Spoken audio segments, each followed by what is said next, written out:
Amen.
बोलो भागवत भगवान की जय। परीक्षित राजाए पापने પોકાર્યું તો સદગુરુ તરીકે સુખદેવજી મહારાજ સામે ચાલીને સામે મળ્યા.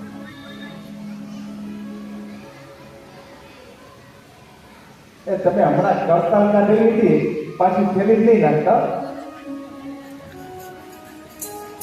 બધાએ હાથ ઉગી રાખો. ગાવાનું થાય ને તમે કરતાલ વગાડો અને તાલ દાબો ને તો આ લોકો ગાવાની મજા આવે વધારે. અને રોજ જેની ઘરે કરતાલ હોય, મંડળ હોય બધી કેટલી ગાવાની વગાડવાની કહી જાય.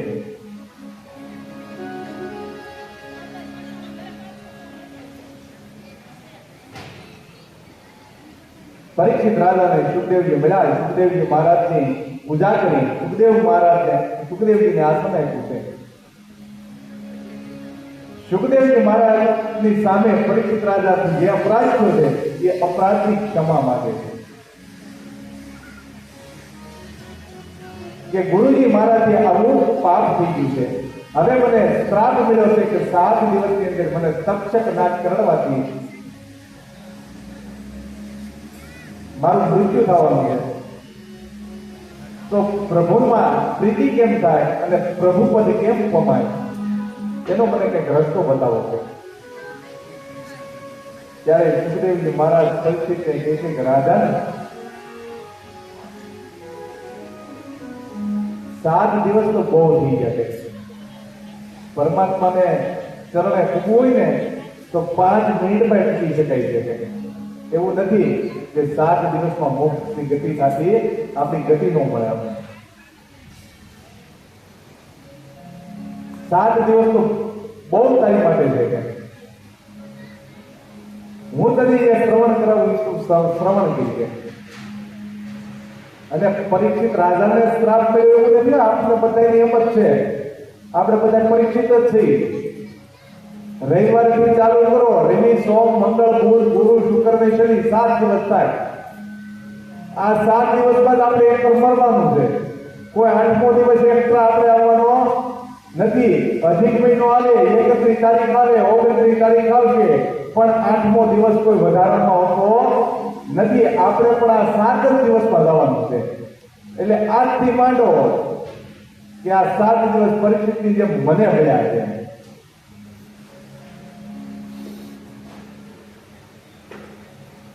પરીક્ષિત રાજાને સુખદેવજી મહારાજ કથા સંભળાવવા તત્પર થયા છે. આ બાજુ ખબર પડી દેવતાઓને. દેવતાઓ અમૃતનો કળશ લઈ અને ગંગા કિનારે હરિદ્વારમાં જ્યાં પરીક્ષિતને સુખદેવજી મહારાજ કથા સંભળાવવાના છે ત્યાં આવે છે. દેવતાઓ આવીને પરીક્ષિતને કહે છે, હે પરીક્ષિત, આ કથા અમને સાંભળવા દે. તારે સાંભળવું નથી. તને મરવું નથી એટલે મોક્ષ માટે જ માંગશો ને તો અમે તને અમૃત પાઈ છે. અમૃત પીવે એટલે તું મરીશ નહીં.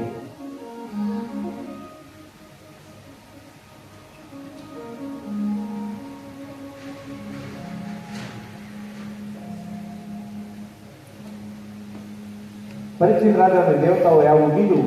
પરીક્ષિત રાજા તો વિચારમાં પડ્યા કે શું કરવું, અમૃત પીવું કે કથા અમૃત પીવું. સુખદેવજી મહારાજ કથા કરવા તૈયાર છે. મારે કથા અમૃત પીવું કે આ અમૃત દેવતાઓ લાવ્યા છે કળશમાં એ અમૃત પીવું. પરીક્ષિત રાજા સુખદેવજીને કહે છે, ગુરુજી, આ 2 અમૃતમાં ફેર શું છે? દેવતાઓ કહે છે કે હું અમૃત પી લે, મારે નહીં. અને તમે કહો કથા અમૃત પી લે, 7 દિવસમાં મોક્ષ ગતિ પામી જાય. આમાં બેમાં તફાવત શું છે? ત્યારે પરીક્ષિત રાજા ને સુખદેવજી મહારાજ કહે છે કે દેવતા પાસે જે છે અમૃત એ દેશી કેરીનો રસ છે. દેશી કેરી તો કોઈ ખાટી હોય, કોઈ મીઠી હોય, કોઈ ખાટી મીઠી હોય.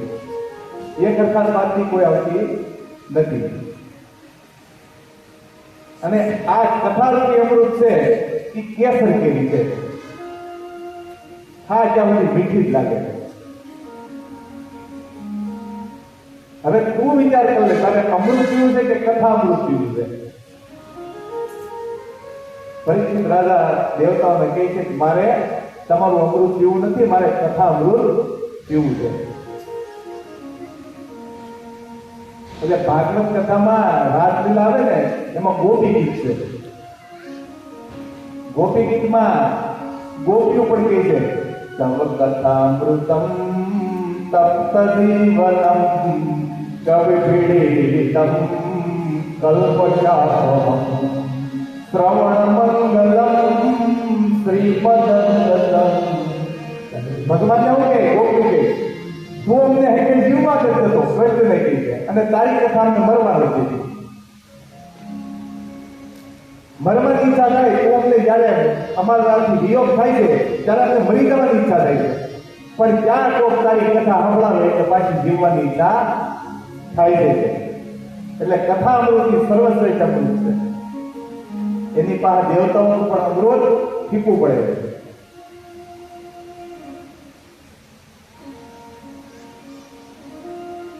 પરીક્ષિત રાજા ને સુખદેવજી મહારાજ કથા કેવા તત્પર થયા છે. સુખદેવજી મહારાજ મંગલાચરણ કરે છે. નારાયણમ નમસ્કૃત્યં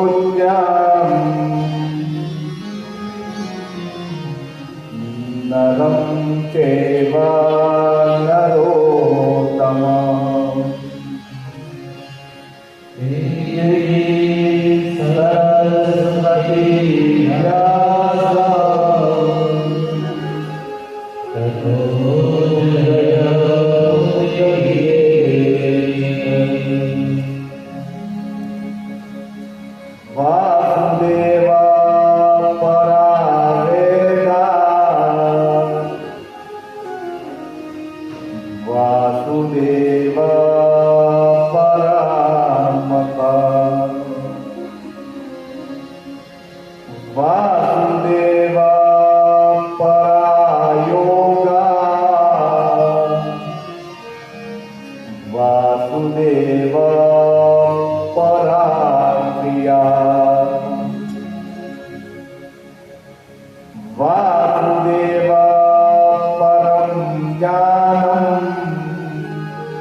મંગલાચરણ કરી અને સુખદેવજી મહારાજ પરીક્ષિતને કહે છે કે પરીક્ષિત, ભૂતકાળને ભૂલી સીધા અને વર્તમાન ભવિષ્ય આવશે એનો વિચાર કરી.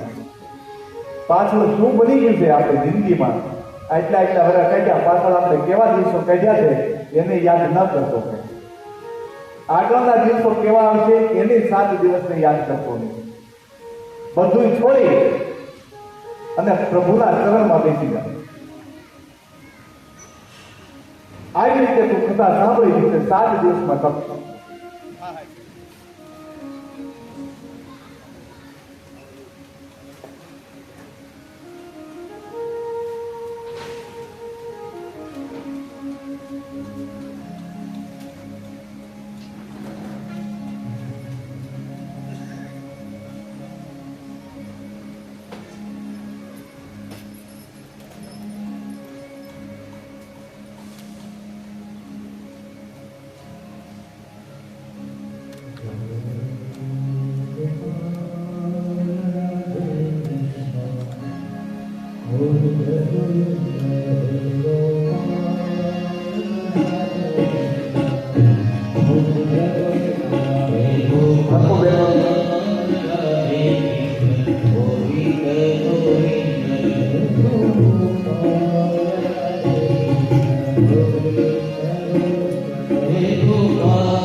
પરીક્ષિત રાજાને સુખદેવજી કહે છે ભૂત ભવિષ્યને વર્તમાનને ભૂલી અને પ્રભુના સ્મરણમાં બેસી જાય.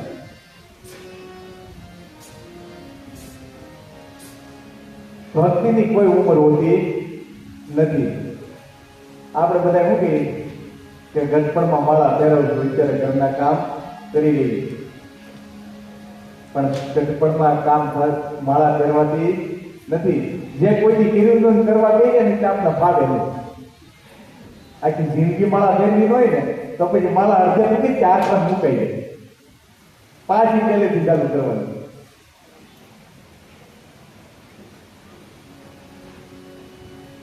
ધ્રુવજી ને પ્રહલાદજીએ નાના હતા ત્યારે ભક્તિ કરી. મીરાબાઈએ નરસિંહ મહેતાએ જુવાનીમાં ભક્તિ કરી અને શબરીબાઈ આખી જિંદગીમાં ગઢપણમાં ભગવાનને દર્શન દીધા. એટલે જ્યારે પણ આપણને સમય મળે, સમયની કોઈ મર્યાદા નથી અને ભગવાને આપણને બધી વસ્તુની ગેરંટી આપી. આપણે એસી લેવા જઈએ ગેરંટી મળે, ટીવી લેવા જઈએ ગેરંટી મળે, પણ આ શરીરની કોઈ ગેરંટી આપી નથી કે એટલા વર્ષ આપણે જીવીશું. ક્યારે ફટાકડો થાય કાંઈ નથી નહીં. પાછા કંપનીમાં આપણે જમા કરી દે ભગવાનની પેલા ભજન કીર્તન થઈ જવું જોઈએ. અને ગઢપણમાં પછી આપણે માળા કરવા જઈએ તો ગઢપણમાં કરે તો ખરા બધા ગોળિયા, પણ એ કેવી માળાઓ ભોજા ભગતના જાણતા કોઈ સાંભળેલા છે? હું તમને સંભળાવું ગઢપણમાં કેવી થાય કે ભૂતિયા બેઠા મંદિરમાં જય ઘરમાં કોડીની કિંમત નહીં.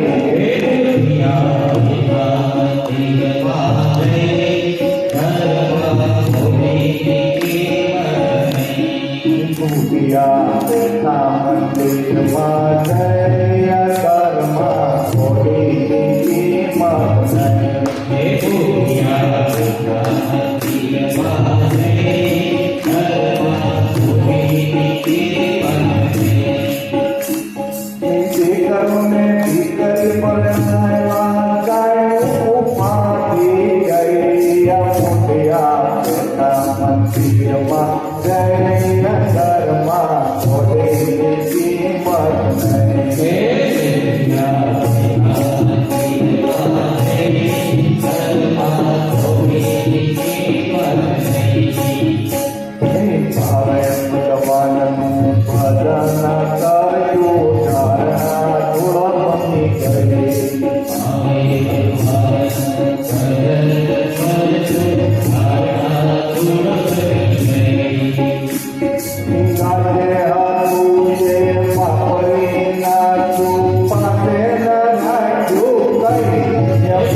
મંદિરે ચાલ્યા ચપટી તો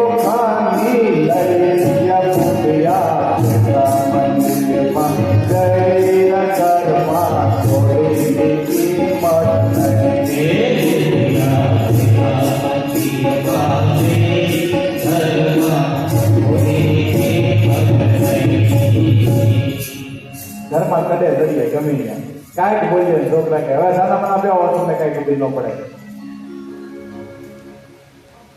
ખાલી ઘરમાં આપણો ઉપયોગ ક્યાં થતો હોય? બા છોકરું રોવાય હિંચકો આંખો નહીં, ઘોડિયાની દોરી હાથમાં રાખવાની, બાકી કાંઈ ઘરમાં બીજું કાંઈ આપણું કામ હોય નહીં.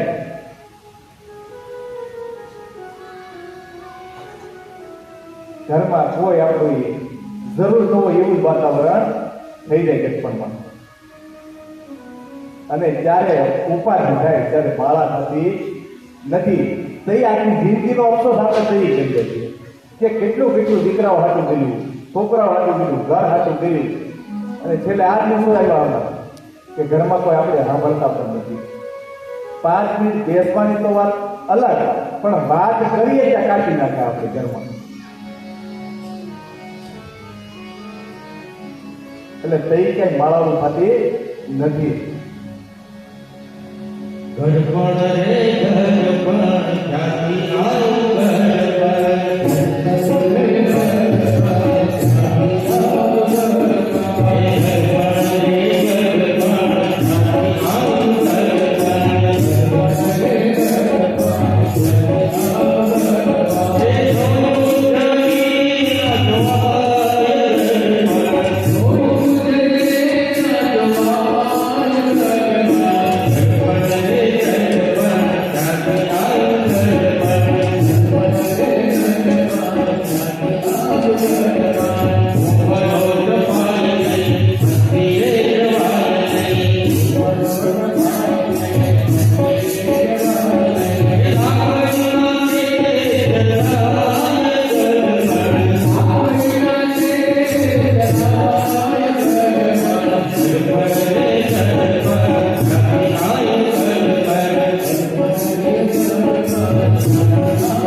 Yeah.